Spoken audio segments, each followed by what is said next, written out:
I think we need you as a university, but also as a student union, to have you engaged with that kind of conversation. So it's going to be an interesting time going forward. From our point of view, we believe in freedom of speech. You'll notice that our Vice Chancellor, Professor David Green, was really, I think, one of the leaders in the country around a letter from a politician called Heaton Harris. Some of you will be aware of that, where he asked for lists of names of people who will be teaching European studies in universities for no great purpose. We weren't given the reason for that, and the Vice Chancellor was one of the national leaders at turning around and saying, we believe that we should be able to teach what we like, and you should have the right to debate and engage in those things in the right way. It shouldn't be being selective around these things. So a really interesting time in higher education, but from our point of view, it's not about what we think necessarily, it's also about what you think, and we're really keen to hear that from you today, but also ongoing. Thank you guys for that. So just before we get to the questions, we'll just explain a few things. Obviously, you have the option to put them in the post box, and some were posted anonymously. What we've done for that is we've actually asked some of the Institute reps to ask some of those questions on the behalf, so we're just getting them a bit mixed up there. Also, sorry, this is a bit of admin I should have said earlier. Can make sure that there's no nuts out in the open here, just for allergy purposes, things like that. So we'll get into the first question, and this was one that was submitted a few times in a few different forms. It's what would changes in tuition fees change the capacity of students going into higher education? We had a few questions around the future of tuition fees and what the effect it might have on universities. When I started in higher education, certainly as a staff member, the majority of the funding came from government. So you'd have found around about 90% of the funding, and certainly for undergraduate and taught elements, came directly from the government. That's changed over the past certainly 10 years, but even more so the past 5 years. We've seen the majority of funding comes now directly from you as students. What does that mean in terms of funding? Well, it means that lots of institutions have had to charge a high fee or a higher fee. This institution didn't start with that, it actually started with a lower fee.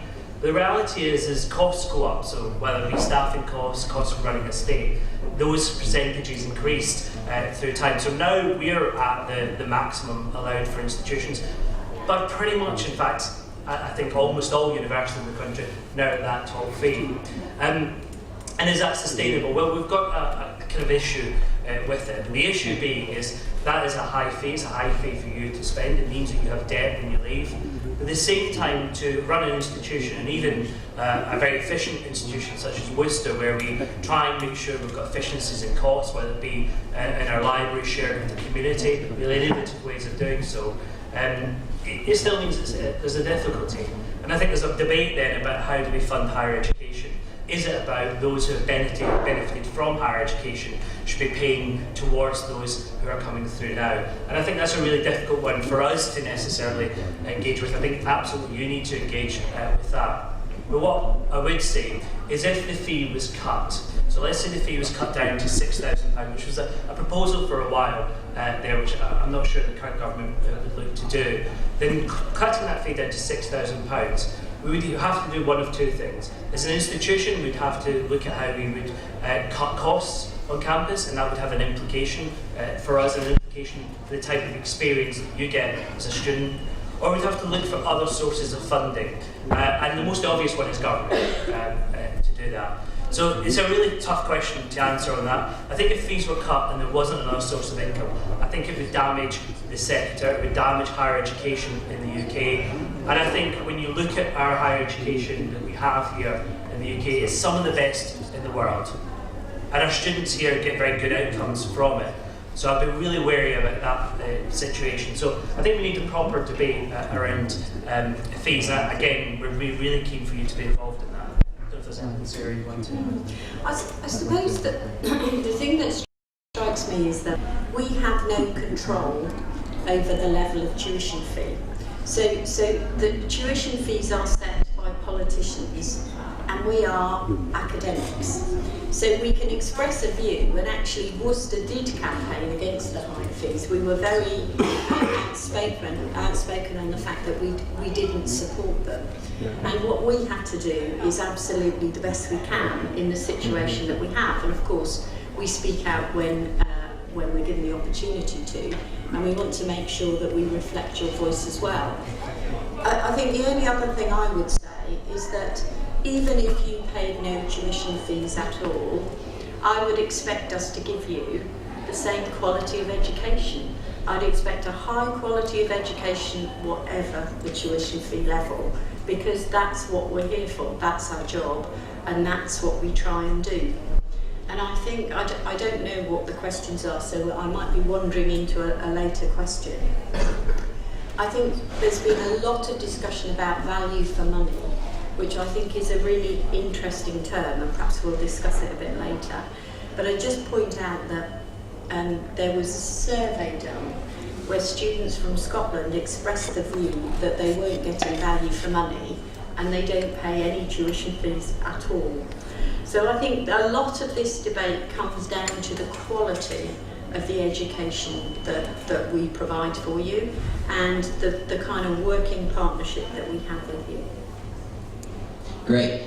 So we're going to move on to one of the Institute reps to ask the next question. So I think we've got Ivan up next.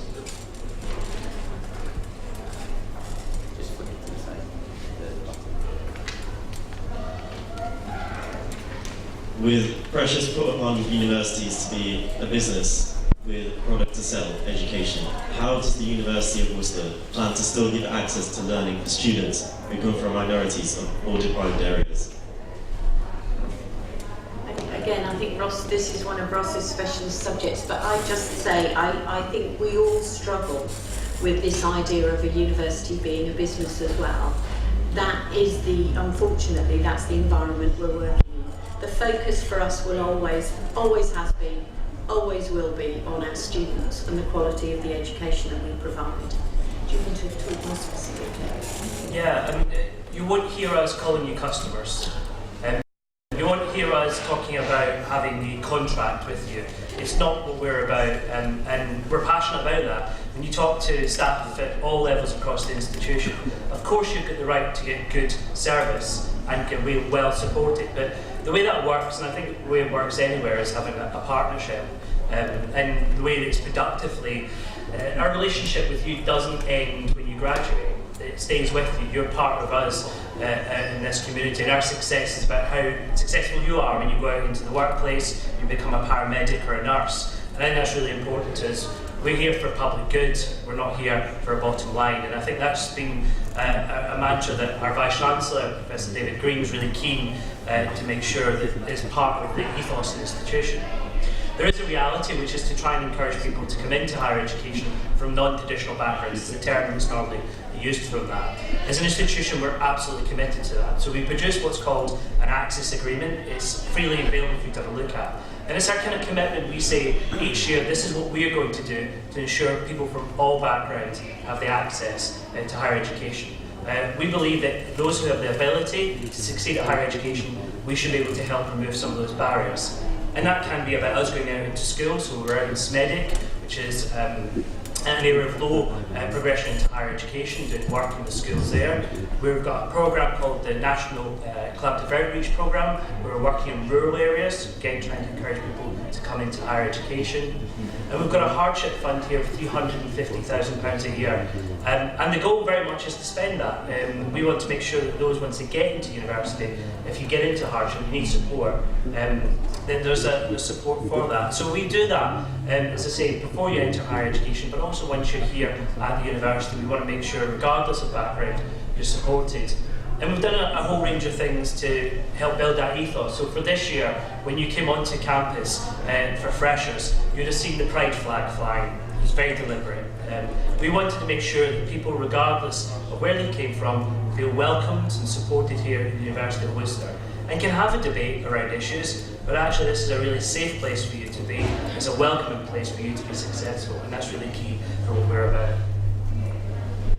Sorry, just before Ewan goes on, I think that's right. And I think business is not a word you'll hear often on the lips of staff. I think the other thing to say is that there is a real personal commitment amongst the staff here to working with our students to produce.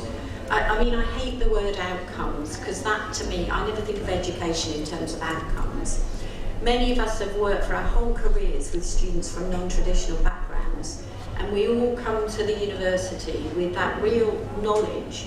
I have seen it, Ross has seen it, of how higher education changes lives, transforms people's lives. And I'm still in touch, and I'm sure you are, although I'm much older than Ross, I'm still in touch with students that I taught 10, 15 years ago who've gone on to do fantastic things. And I remember the day they came to university, and I remember the day they left, and those 3 years just changed them completely. And I never, ever want to lose sight of that, and I know neither do any of the people on the senior management team at this university or any of the staff. Right. So Robin, have you got Robin?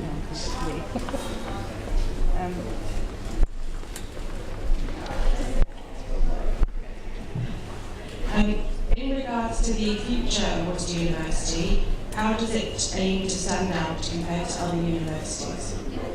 Oh, that's a good question, isn't it? That's a really tricky question. So this is a question that we've been asking ourselves now for the last sort of year or so. And I think, I'm not going to give you an answer now. This isn't because I'm a politician. It's because I don't know a really simple answer. I think there are two things we need to think about. So how do you stand out from other universities? Lots of people say we're a particularly friendly university, and I think we genuinely are, but so are lots of other universities. Do we teach some kind of interesting niche subjects? So we do particularly well, I think, in sort of particularly in areas of health and education here, and we offer some interesting courses that other universities don't. Or do we just say what we're going to do is do what we do really, really well, support students really well, teach students really well?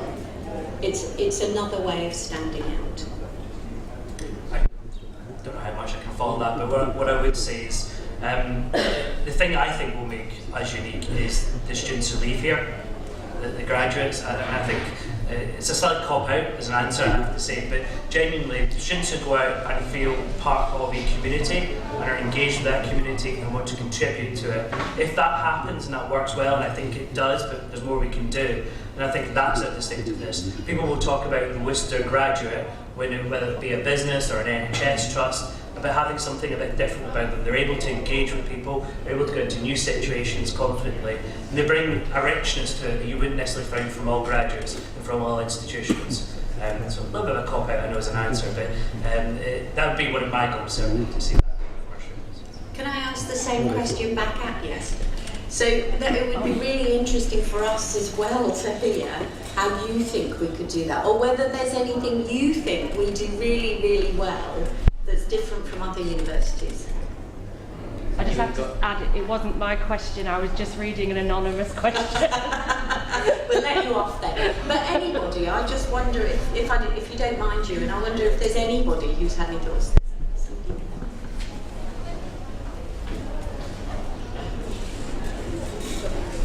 Yeah, I was just going to say that I think it's really good the way that you have the partnership with colleges, because certainly for me, I'm able to sustain a job working in a school as well as attend college 1 day a week to do the university course in my hometown where I live, that's 5 minutes down the road, as opposed to driving all the way from Reading.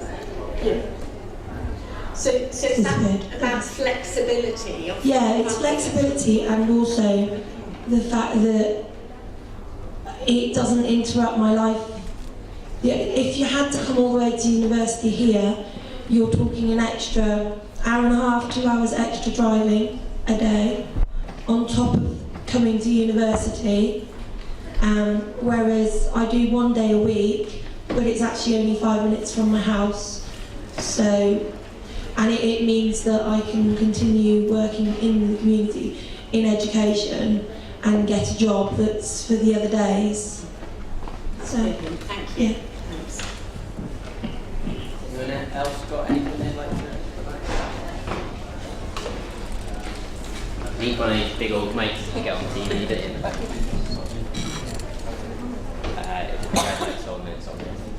Hi. So I actually attended another university prior to coming to Worcester, so I've kind of lucky with facts and comparison. And I think what you guys do really well is the pastoral sort of support. In 3 years at my previous university, I wasn't aware of the services that I became aware of here within my first week induction. I wasn't really aware of all the things that were sort of accessible. And because of that, by supporting the students outside of the academic side of things, you're going to obviously have more success, and you're going to have the retention that I know is so important to you. So I think that's why I think we're doing well. Brilliant. Thank you very much. Thank you. Yeah, we've got another one.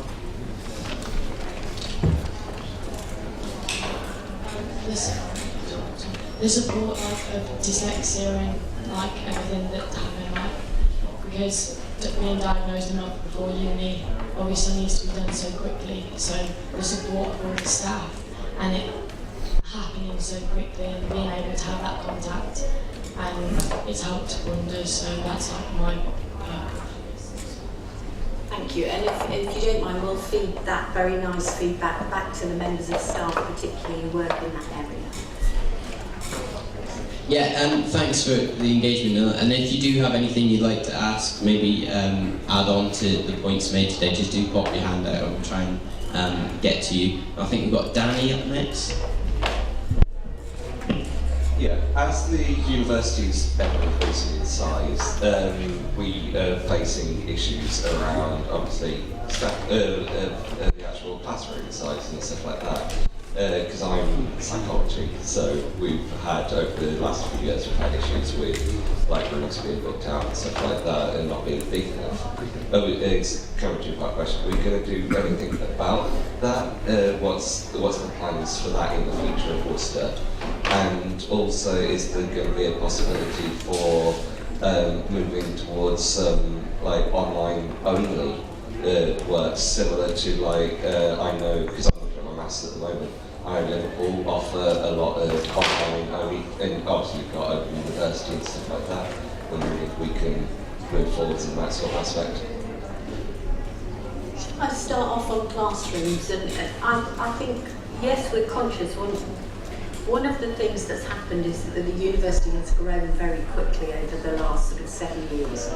I think we both say that that rate of growth probably won't continue over the next couple of years, because I think there's a point at which we sort of consolidate.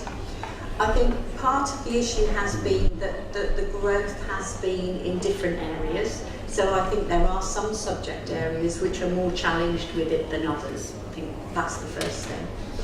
What we're doing is we're looking at the whole campus. So we're thinking about new buildings and where to build new teaching facilities.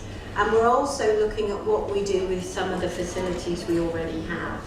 So to give you an example, Ross and I, certainly Ross goes to all the course rep meetings and I go to most of them.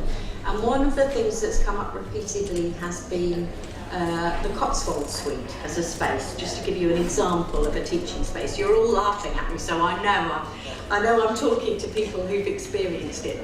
So we've been looking really hard to see how we can actually transform that space into something much more useful for the university.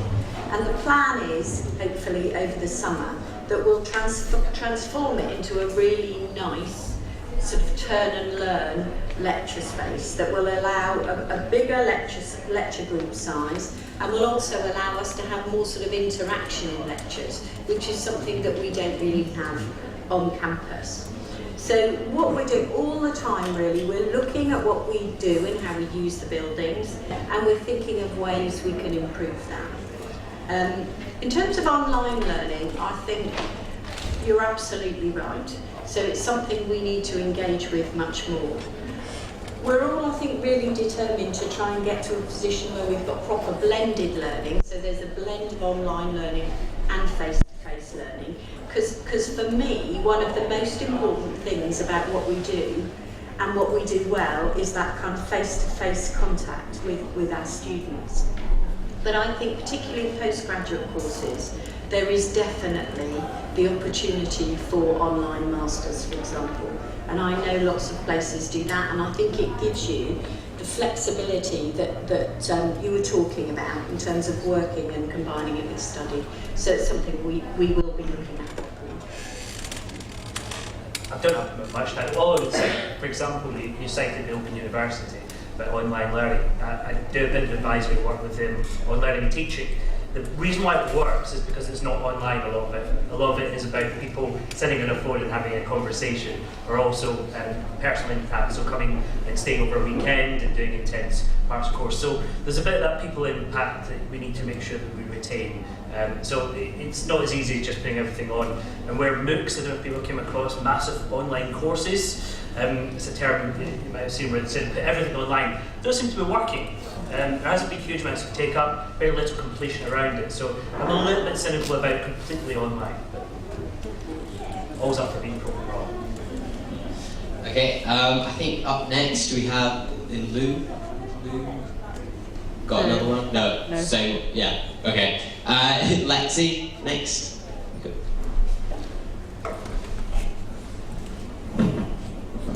Would the introduction of placement be a valuable option for more courses to allow all students the opportunity to gain first-hand experience? Thank you. You're asking the question at absolutely the right time. We believe that placements, even if they're quite short ones, and I'm keen actually to hear from you around this, but we even think very short placements make a huge amount of impact on the course. It allows you to try before you buy, in the sense of going into a workplace or an environment. Also lets the employer see how wonderful you are and gives you a real sense of what it's about. We do fairly well actually as an institution in terms of placement, so we've done a little bit of scoping around it. In a lot of areas, and actually if you look at proportionally we do very well, because some of the courses like nursing, our health areas, education, the placement's already built in. Areas where I really want to see some growth are in some areas like humanities and the arts, and some of the courses that maybe you wouldn't initially think if you were applying, well, there'll be a placement or an opportunity to volunteer as a part of that course. And we're working with that. In fact, there'll be an advert for a new staff member who will take a lead around some of that work in the institution. It's called work-based learning, and they'll have that embedded into their role. We also want to make it easier for you to engage with that. So looking at how that'll work for you. So as I say, it might not be about taking a year out, which is a traditional kind of placement internship. It might be about taking 6 weeks during the summer and working there, which works for an awful lot of people. Allows you as well to complete the course quicker as well. We're looking at those models as well. But again, there'll be more of a conversation with you. Also, we're working with employers. So we're working with the Chamber of Commerce to look at how small and medium-sized enterprises can engage and work. So in the past they haven't been great at taking on undergraduates or even graduates, and we're working with them to help them be able to take that capacity. And one last thing for you as well, we've been working nationally and internationally about how you can get some of those experiences. Some of the big blue chip companies in the past would go to a handful of institutions. They would see that as because they were big, they could get capacity there, and they might have known the name of the institution a bit better. When we've been speaking to them and telling them about you as graduates and the kind of attributes that you leave us with here, they're really keen to get involved. So we've got some big employers engaging with us now. We had a careers fair here, and had the most national and international employers turning up for it. And that's the kind of work we want to continue with as well. And just to add, I agree with absolutely all of that. I think we're really doing some good work on placements.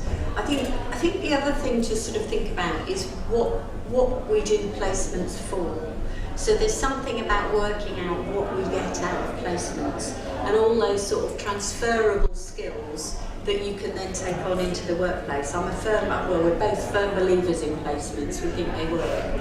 But I think there's something for us as well to look at how we can develop those kind of subject-specific skills. So perhaps looking at the way we teach and doing more sort of problem-based learning, so giving you some real kind of hands-on experience in the classroom about those kinds of issues, subject issues.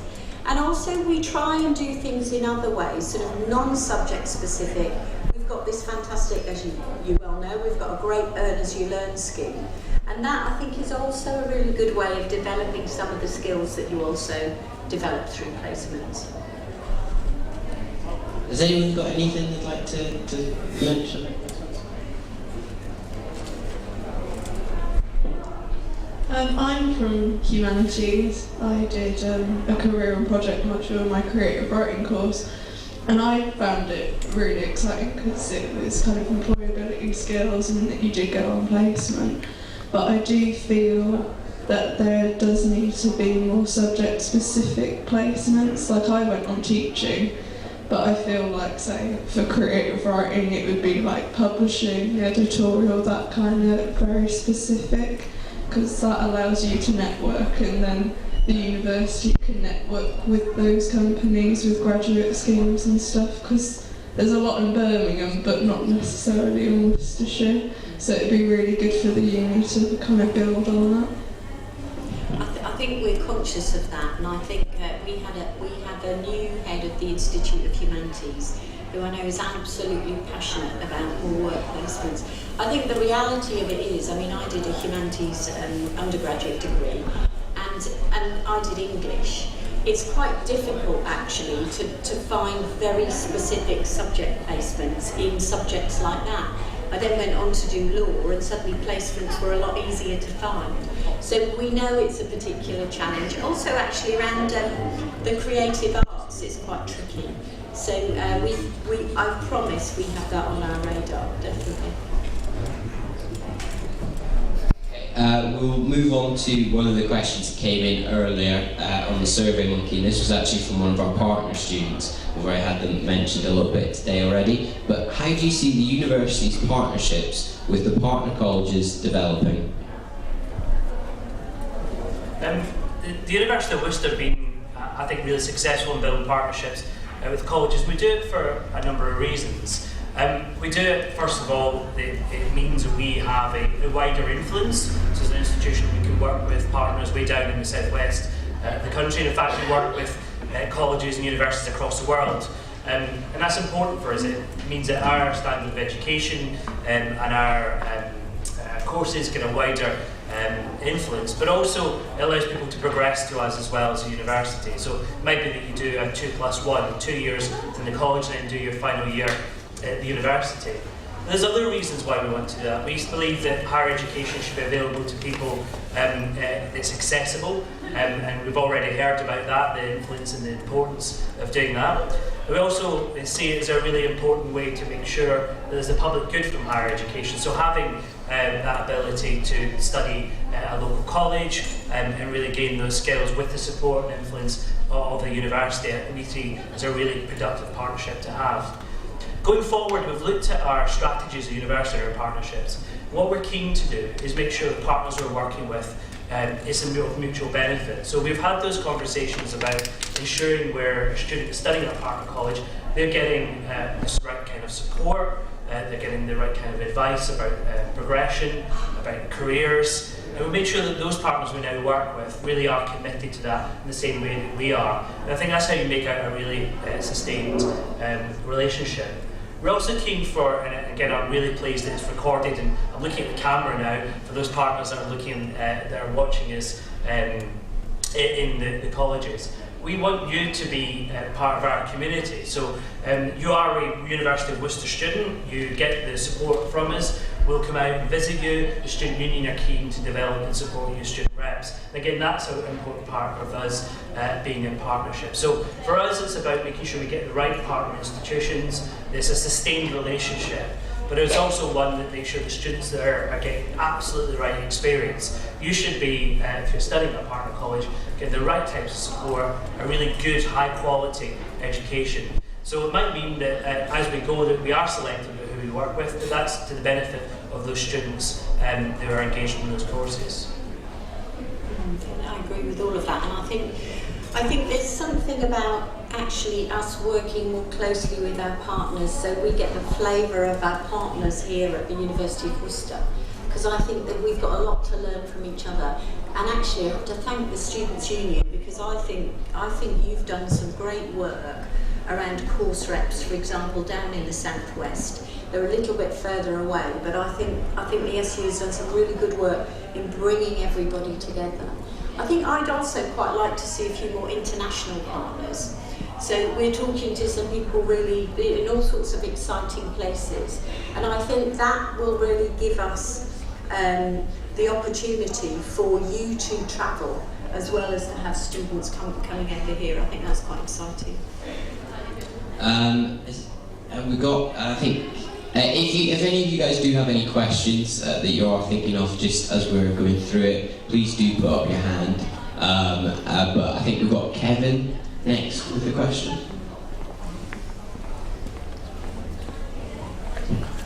Hello. Yeah, the question is, should there be a compulsory minimum amount of teaching time for courses at all universities? Ooh, that's a good question.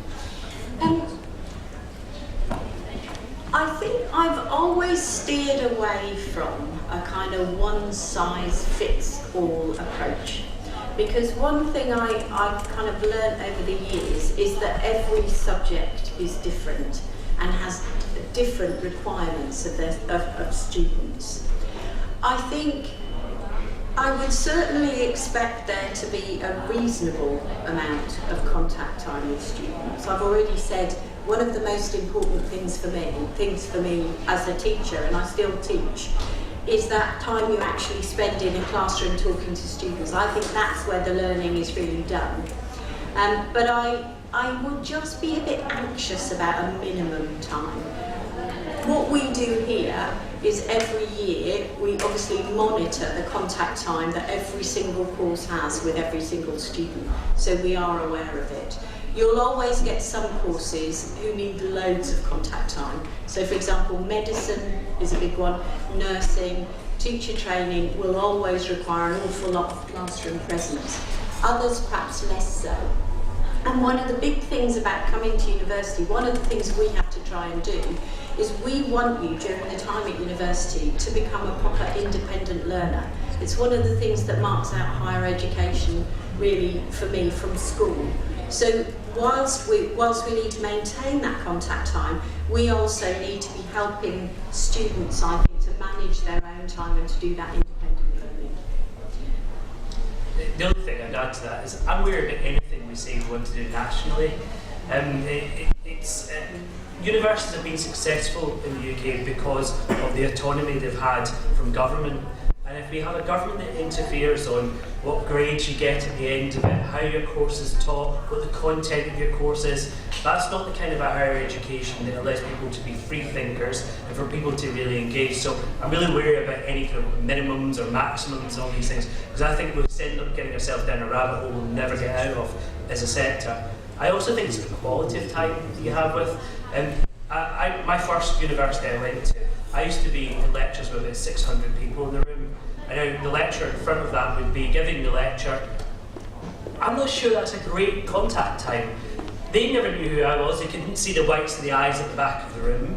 You know, that's not great quality of experience. Whereas if you're sitting in a room of 15, and it might be a little bit less time, but you're getting really high quality experience from someone who's been in the industry or understands what it really takes to be excellent in a particular subject, I think that's really good quality. So I'm really wary about those kind of maximums and minimums of anything to do with higher education. Great. So we've got probably time for about one or two more questions.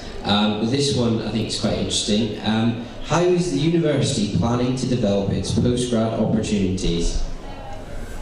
Shall I start? So I think that Worcester is still a relatively young university as universities go, and I think the focus has quite rightly been on our kind of undergraduate provision. But what we've started looking at over the last year, and we'll be looking at next year, are the opportunities we give students to stay on and do postgraduate talk programmes. So I'm not really talking at the moment about postgraduate research. We've got a very good postgraduate research range of courses and PhD support. But we're looking at those kind of master's programmes, and I think talk master's programmes, and I think we can do a lot more than we currently do, particularly in some areas, and I'm actually thinking about humanities and that kind of area. We know that generally our students, well, I hope this is right, you tell me if not, our students are happy here, they enjoy studying here, and many of them actually do want to stay on for an additional year. Now we have postgraduate loans. It's actually easier for students to do that, to be able to afford to do that. So we're looking at the moment about developing a suite of postgraduate programmes that we think you'll want to study.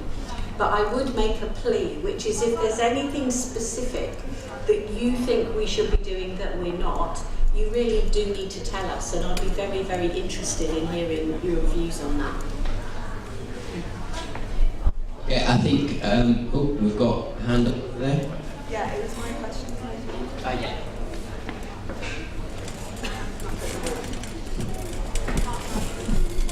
Hi, it was my question. Basically, just a comment. I'm a third year. Third year? Third year, yeah. I'm third year, and a lot of comments I've had from students at my level of studying is that they love the university, they want to stay, but there's just no opportunities. Especially, I am a student in the Institute of Humanities and Arts. We don't have the subject matter that we really want to study and really want to develop for ourselves. And I think the reason I asked it was just because I feel like we're not being engaged enough for postgraduate study. A lot of people who are wanting to study masters or PhDs, we feel like we need to look somewhere else for that opportunity. And I feel like just was something I wanted to address, so it's something that you're aware of in order to keep people here, because it's a great university. Yeah, that was basically it. Thank you. And I think we are genuinely aware of it. I'm a bit disappointed that you'd think of somewhere else for a PhD, because I think we really do support our PhD students well. But we certainly are conscious of it around postgraduate tour courses. And as I say, if there is anything particular that you think we should be looking at, tell us. We're in the process of developing courses. It actually takes longer than you think to develop a course, for it to go through the whole quality assurance process. It takes about a year and a half for us to develop a course to the point at which we're happy to start it. So all suggestions gratefully received. Thank you. Okay, I think for the final question, we're going to hand over to Jade. Can you read them out? So these were submitted prior to the event today. They sort of link, so I'm going to merge them together if that's okay. But a student has asked, how can education truly be accessible to everyone? And what is being done in the UK, but more specifically at the University of Worcester, to tackle the black attainment gap?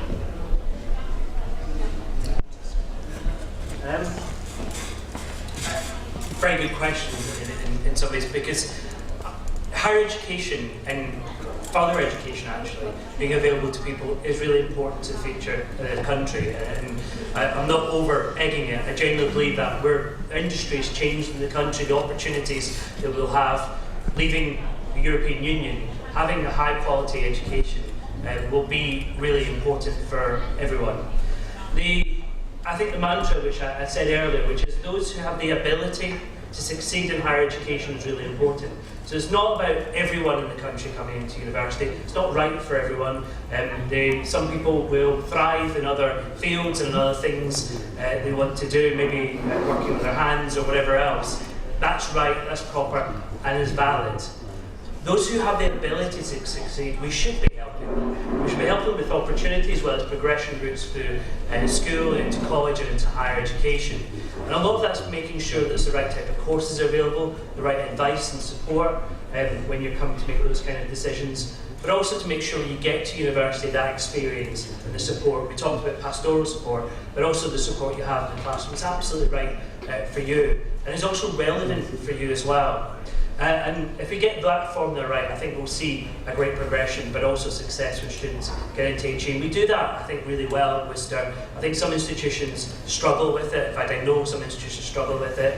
Yesterday there was data from the admissions service UCAS that showed in some areas and in some institutions that went backwards instead of forwards with attracting people from those non-traditional backgrounds.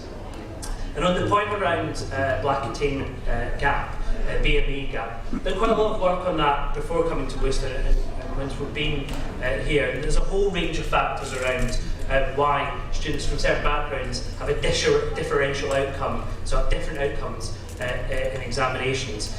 And it's not an easy answer, and I think it'd be wrong for us to simplify it down to one particular thing. We had Amity here from the NUS, and there's a national campaign around the Black Attainment Gap at the moment. And I think he absolutely put it right, that this is a complex question with complex answers to it. As an institution, we don't have a huge number of black students here. So when we look at the data, there is an attainment gap, but it's not massive, and it's not what we call statistically significant. What I'm not saying there is, or what I am saying is, it doesn't mean that we diminish that and we don't do something about it. We're committed to making sure that all students from all backgrounds are supported with that. But there also has to be a national response to it. It's about making sure that students get into the institution in the first place. So if you look at Oxford, there's a photograph, if you Google it, there's a photograph of all the black students in one college, and you get it into the one photograph, and that's an issue in itself about access into particular institutions. But it's also possible that we get there. So there's more work to be done. It is a national issue to work on. And I think as an institution here at Worcester, we're committed to, if you look at any of the attainment gaps, there's a group called Student Performance Monitoring Group. We look at it in detail, and then we look at best practice. So what kind of things can we do to support students? A good example is students with BTEC backgrounds. We do a lot of work around that to make sure you're coming in with different qualification than someone from an A level. We've admitted you into university, so we've said that you're able to come here. We need to make sure that if there's gaps in knowledge or gaps in skills, that we are helping to support that once you're here, and we're already doing that work. So if you're in the Institute of Sport, you'll be aware of some of that work already. I was just thinking about, it's interesting, the two questions are kind of linked. And I think Ross has obviously told you there are all sorts of really specific things that we do that are really important. We take it very seriously. It is again, it comes back to this one-size-fits-all thing. It's a complicated issue that needs breaking down, and it actually varies by person, by course. So that's the kind of level you almost get to when you look at it. But I was also thinking about the sort of accessibility. You know, as Ross, we believe passionately in widening participation. We believe that if a student is able, they should be able to study at university, they should be enabled to do that. And I think sometimes that does mean that we give students the opportunity to come and they struggle. And what we need to do is make sure that we provide the support. And you've said some really nice things about the support that we try and provide, which I hope shows we're on the right lines. What we need to do is make sure that we actually provide the support to enable every single student who comes to us to the best of our ability to thrive. Sometimes it won't happen, but that's what we've got to try and do. And I genuinely believe we are all absolutely committed to that. Okay, that was a good positive note to finish on, and that means that it is now time for lunch.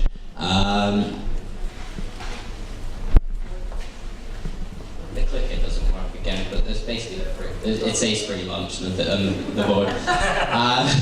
Yes, you would have seen the sandwiches are at the back there. If you've got any dietary requirements, I think there's the signs to be able to explain what's what. But yeah, we'll have lunch. Sorry? They say you need to thank us. But yes, can we all, just before we leave, can we all just give a big hand for Ross and Sarah? Hopefully you guys all found that quite yes, tuck into your lunch now. Good.